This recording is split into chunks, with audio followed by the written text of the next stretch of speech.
जय हिंद साथियों, स्वागत है आप सभी का जीएस एक्सपर्ट हब के ऑफिशियल यूट्यूब चैनल पर।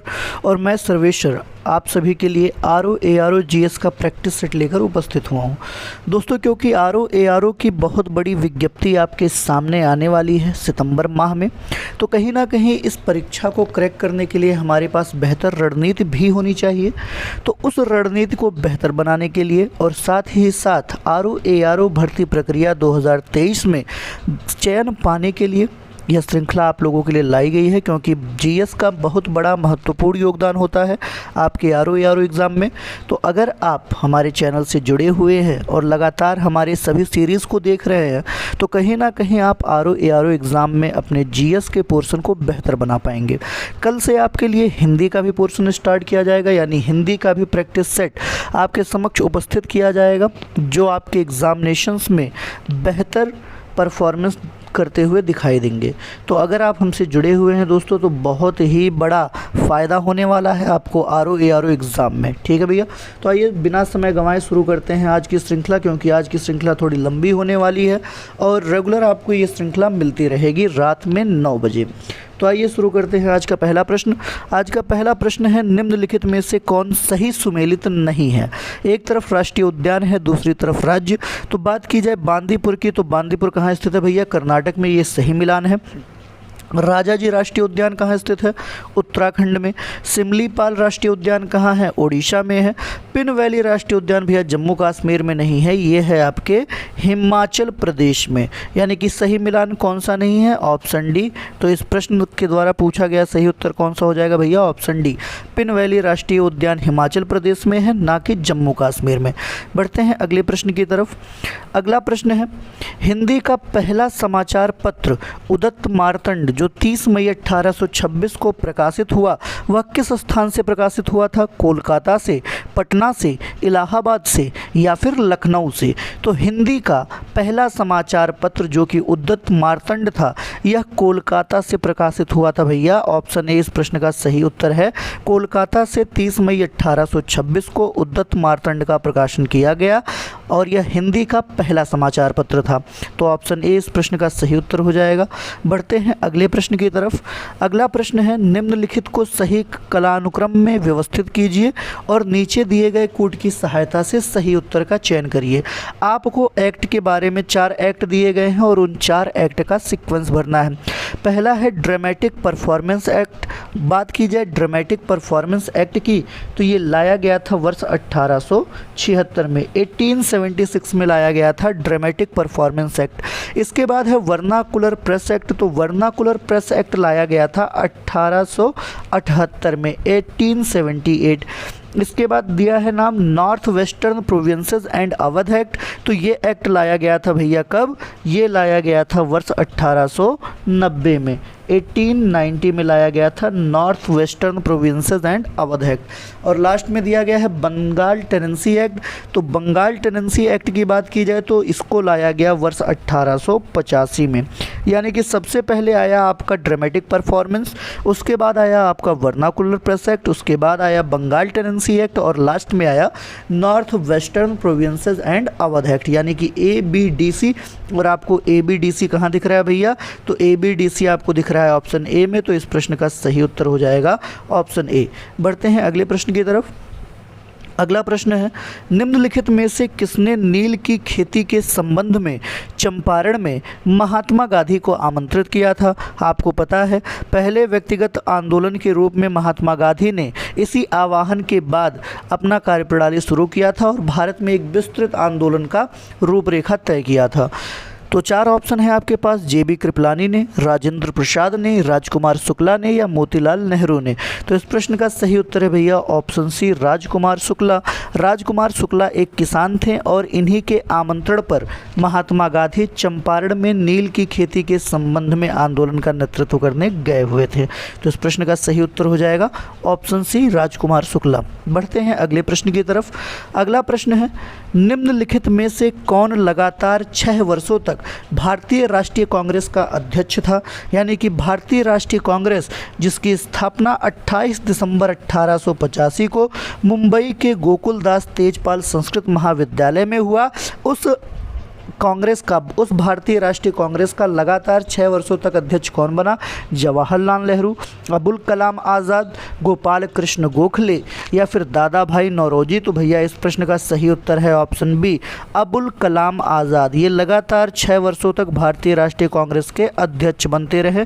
तो इस प्रश्न का सही उत्तर हो जाएगा ऑप्शन बी, अबुल कलाम आज़ाद। बढ़ते हैं अगले प्रश्न की तरफ। अगला प्रश्न है, निम्नलिखित में से कौन पादप हार्मोन है, यानी कि दिए गए हार्मोन में से कौन सा पौधों में पाया जाने वाला हार्मोन है? ऑप्शन ए इंसुलिन, ये तो मनुष्यों में पाया जाता है। ऑप्शन बी थायरॉक्सिन, ये भी मनुष्यों में पाया जाता है। ऑप्शन सी साइटोकाइनिन, ये तो मनुष्यों में नहीं पाया जाता। ऑप्शन डी एस्ट्रोजन, ये भी मनुष्यों में पाया जाता है। तो भैया साइटोकाइनिन किस में पाया जाता है? ये पाया जाता है पौधों में। तो सही उत्तर कौन सा हो जाएगा? Option C, cytokinin is a plant hormone, यानी कि इस प्रश्न का सही उत्तर हो जाएगा ऑप्शन सी। बढ़ते हैं अगले प्रश्न की तरफ। अगला प्रश्न है, निम्नलिखित अभिलेखों में से किसमें अशोक का अभिलेख भी पाया गया है?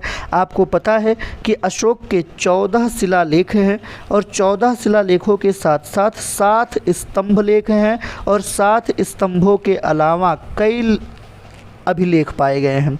तो ऐसी स्थिति में आपको ऐसे ऑप्शन का चयन करना है जहां से आपको अशोक का अभिलेख प्राप्त होता हुआ दिखाई दे रहा है। पहला ऑप्शन है महाक्षत्रप रुद्रदामन का जूनागढ़ अभिलेख, गौतमी पुत्र सतकर्णी से संबंधित नासिक प्रशस्ति, तीसरा है खारवेल का हाथी गुम्फा अभिलेख, या फिर इनमें से कोई नहीं।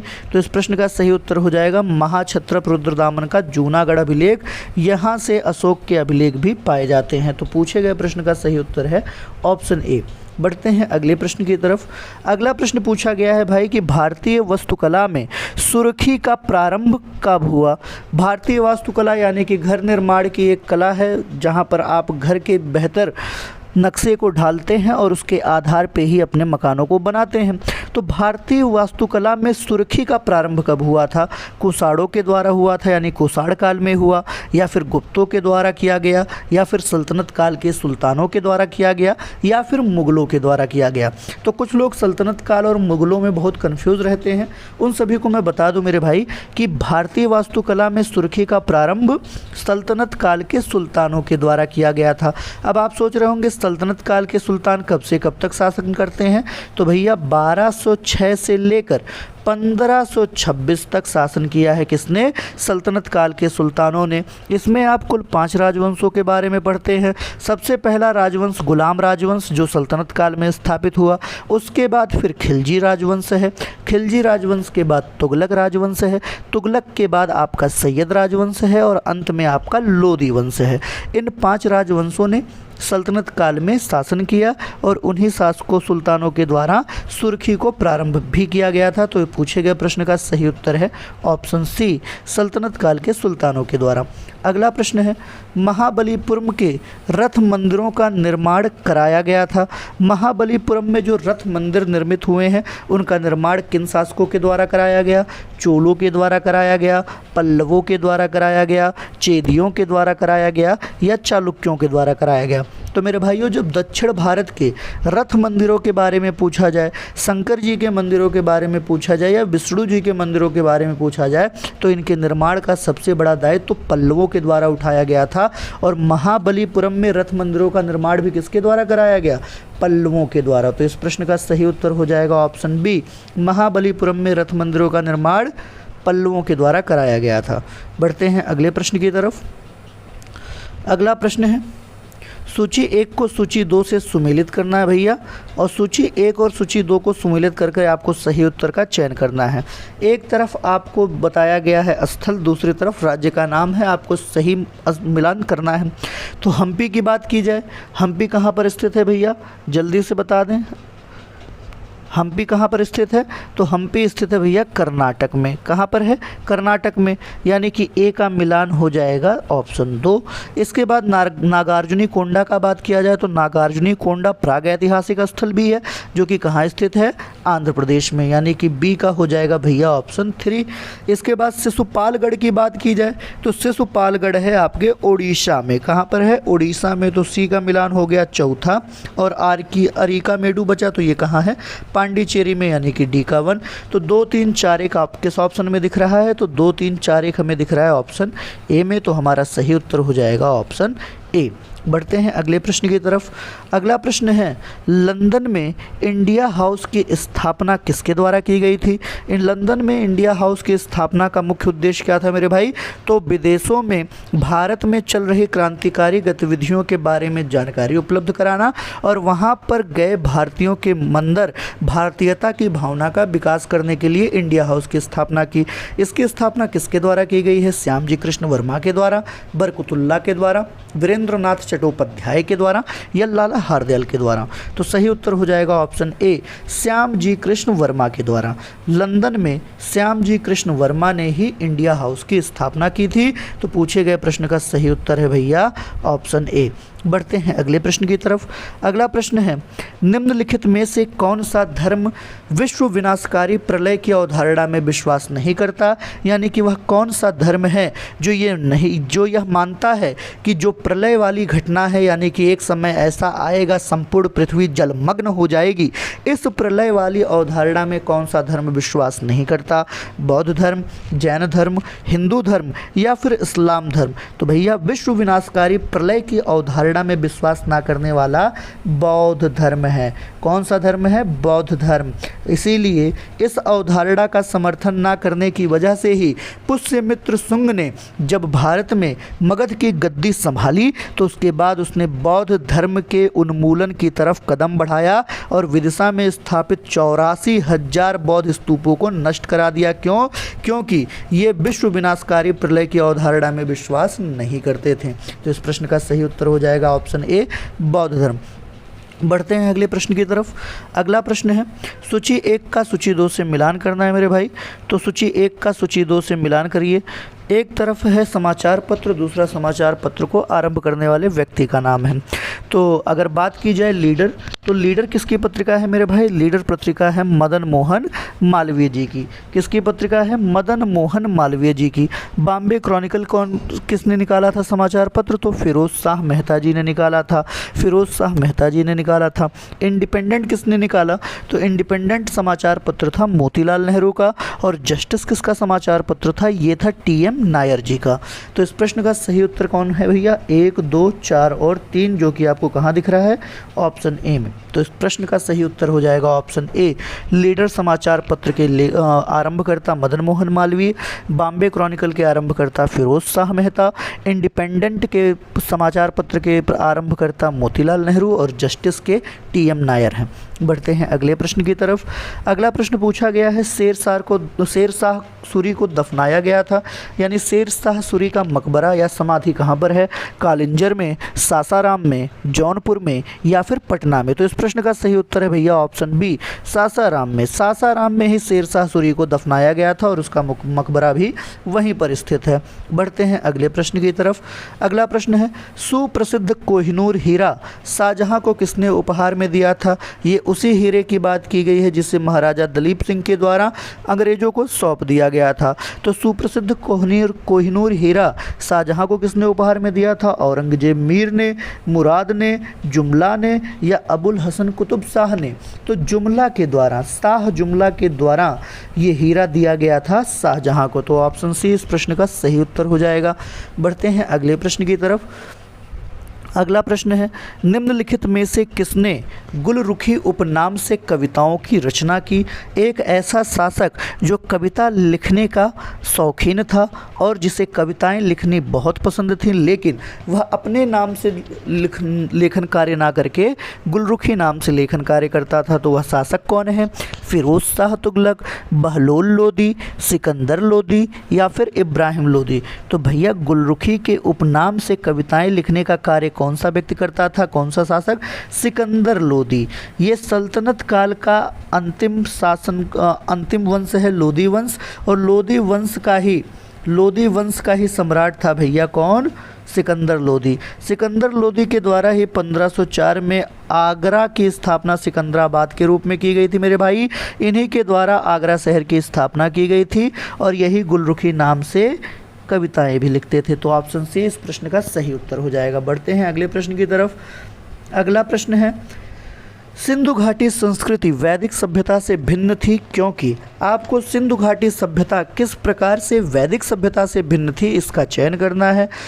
इसके पास यानी सिंधु घाटी सभ्यता के पास विकसित शहरी जीवन की सुविधाएं थी, इसके पास चित्रलेखीय लिपि थी, इसके पास लोहे और रक्षा शास्त्रों के ज्ञान का अभाव था, या फिर उपर्युक्त सभी। तो सिंधु घाटी सभ्यता को वैदिक सभ्यता और संस्कृत से अलग करने के लिए ये चारों के चारों ऑप्शन पर्याप्त हैं भैया। तीनों के तीनों जो लेख हैं सब सही हैं, यानी कि उपर्युक्त सभी। सिंधु घाटी सभ्यता में विकसित शहरी जीवन की सुविधाएं उपलब्ध थी, इसके साथ ही साथ गौमूत्रिका या जिसे आप बोलते हैं बेस्ट्रोफिदान चित्रलेखीय लिपि भी मौजूद थी, और सिंधु घाटी सभ्यता के लोगों को लोहा और रक्षा शास्त्र का ज्ञान बिल्कुल भी नहीं था। तो उपर्युक्त सभी ऑप्शन सही हैं।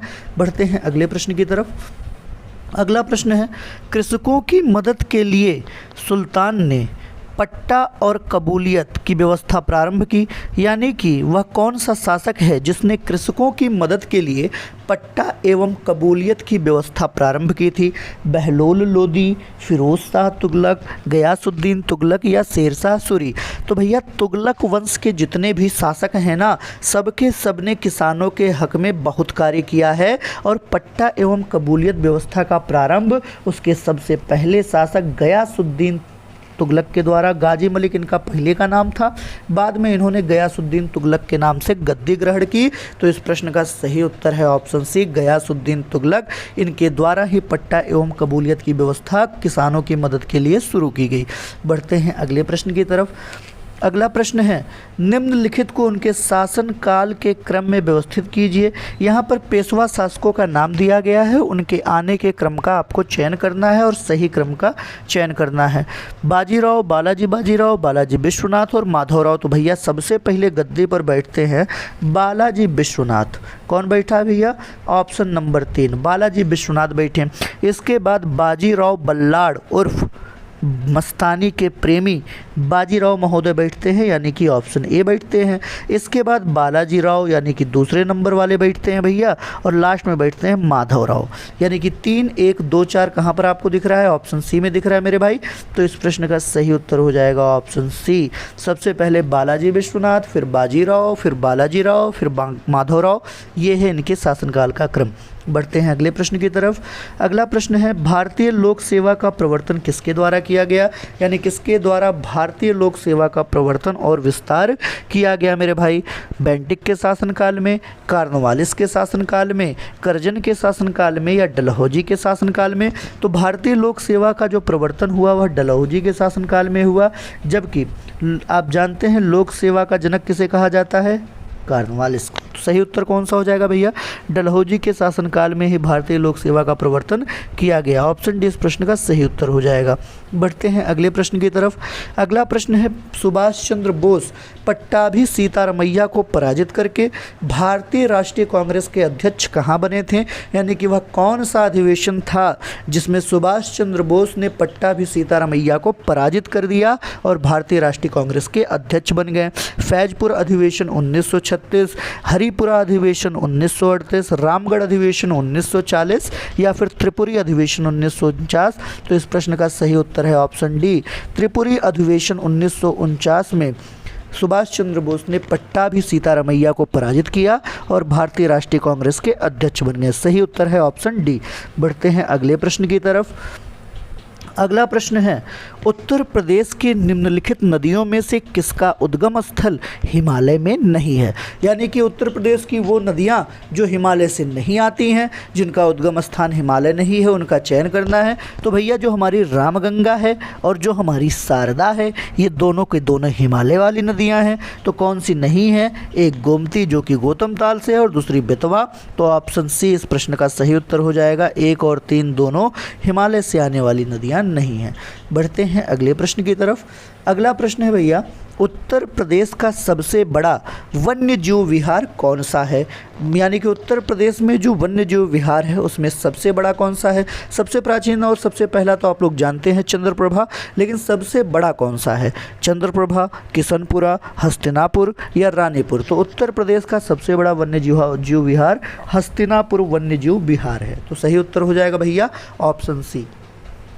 बढ़ते हैं अगले प्रश्न की तरफ। अगला प्रश्न है, निम्नलिखित में से कौन सा युग्म सही सुमेलित नहीं है? एक तरफ बांध है, दूसरी तरफ नदी है, आपको चयन करना है कि कौन सा सही सुमेलित बांध नहीं है। दुलहस्ती बांध परियोजना की बात की जाए तो भैया ये बिल्कुल चिनाब नदी के ऊपर है। इंदिरा गांधी नहर योजना की बात की जाए तो सतलज के ऊपर है। नागार्जुन गोदावरी के ऊपर नहीं है। उकाई परियोजना की बात की जाए तो तापी पे है। तो इनमें से कौन सा युग्म सुमेलित नहीं है मेरे भाई? ऑप्शन सी, नागार्जुन बांध परियोजना गोदावरी नदी के ऊपर स्थापित नहीं है। तो इस प्रश्न का सही उत्तर हो जाएगा ऑप्शन सी। बढ़ते हैं अगले प्रश्न की तरफ और आज के सेशन के अंतिम प्रश्न की तरफ।